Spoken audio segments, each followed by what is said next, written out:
And then we come to the scene we have in today's text. A scene which makes clear that Joseph never saw revenge against his brothers as an option.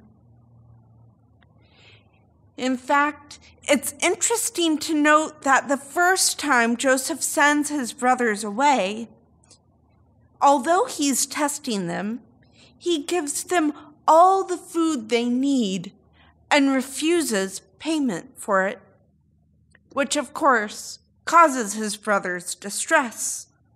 But ultimately, Joseph rejects the notion that his choice is one between revenge or generosity. It is when the brothers return the second time to Joseph that Joseph reveals himself and articulates his only choice. We see Joseph throughout his encounters with his brothers weeping. It is one of the many indications in the story of Joseph's pain. His great pain related to his grief at the separation from his family and the wild swings of power that Joseph has endured in his own life. Some commentators remark that it is here that Joseph realizes God is at work through the tragic events of his own life. God at work saving the promised descendants of Abraham and Jacob. Some other commentators and some traditions regarding this text go so far as to suggest that it is actually God who set up Joseph's descent into Egypt, precisely because he would be there to provide for the descendants of the patriarchs in the time of drought. But I have to be honest with you. I completely reject these notions of the commentators because they provide us only with an understanding of God who not only uses, but actually arranges for the cruelty of people to one another, so God may become the hero. This does not mean, however, that God is not in the text. For God is very present. God is present with Jacob, who does not want the brothers to return to Egypt for fear of losing another son. God is with the brothers who survive this time of drought and survive the dangerous travel. God is with Joseph in his suffering, as well as in his ruthlessness and his forgiveness that he shows his brothers. God is in this text even with Pharaoh and the people of Egypt, who have the wisdom to consent to listen to Joseph when he tells them to store up grain for the drought to come so that they have rations at all. It is not the histrionic God who uses the suffering of individuals for greater good, but the God who is with us, who nudges us as individuals to work for the greatest good, whom this text calls us to see. It is the God who calls upon the superpower to forgive the trespasses of others, so people of God may make it into the future at all.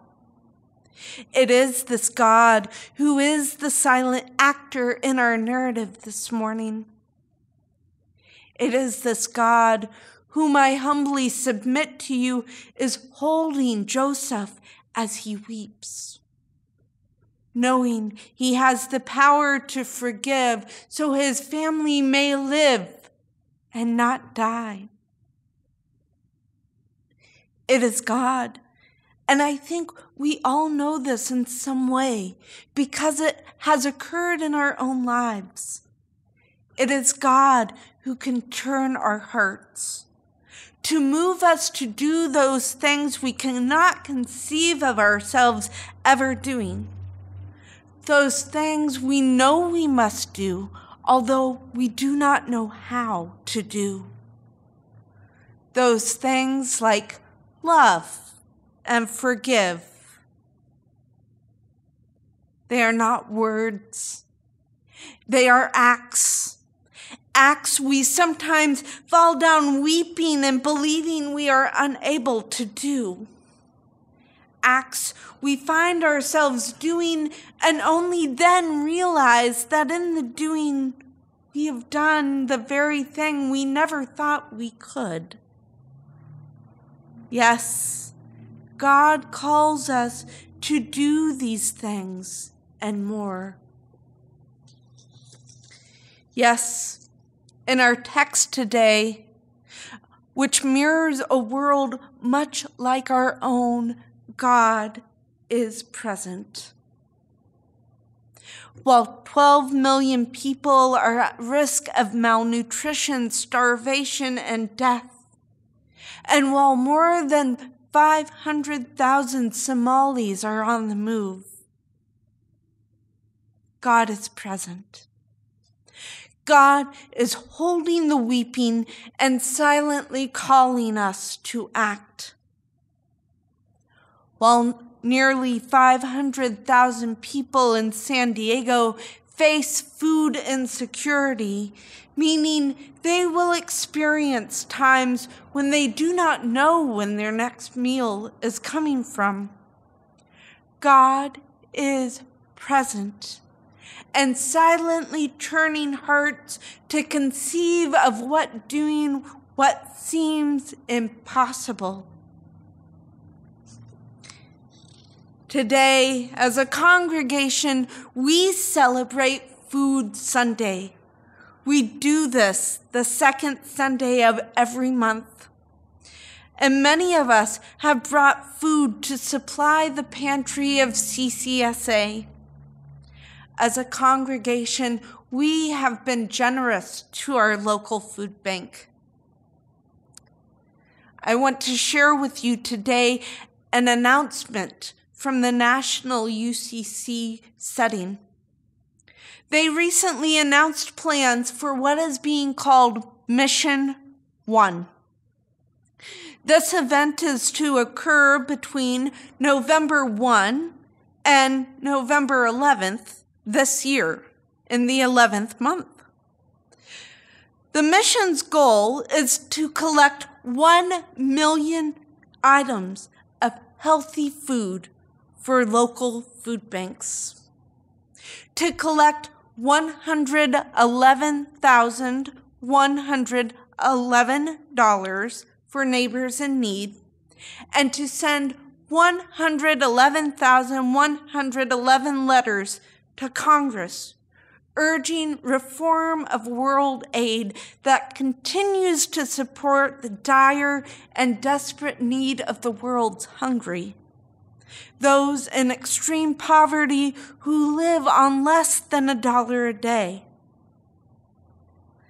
The UCC is asking congregations to collect and make donations at the local level, and to report their donations online so a national tally can be made. Imagine 1 million items of healthy food donated to local food banks. It is a staggering number, a number that seems impossible when so many are concerned with debt amounts, when so many are struggling economically. But working with congregations around the nation, and with God's presence urging us to work for the greatest good, even this is possible. Given the economic and geopolitical landscape of our time, it does not seem possible for us to address all the issues of hunger in the world. At times, it seems too easy simply to worry about the people directly around us, to divorce our concern from those who have wronged us, those far away from us, those who seem different than us. But truly, as a denomination, we know Jesus' prayer that we may all be one. We hold to this ideal that we are all connected through God. And I recall that as followers of Christ, we are called to be challenged and to be changed by the world around us, even as Jesus himself was challenged to change his mind by the foreign woman in need whom he met along the road. It is hard sometimes to be challenged this way. It calls upon us to change our very hearts. And sometimes that is painful. But it is also why Joseph is in the other room weeping, and why God is present with us, holding us as we weep, guiding us for a greater good, and teaching us to pray for forgiveness as we forgive others.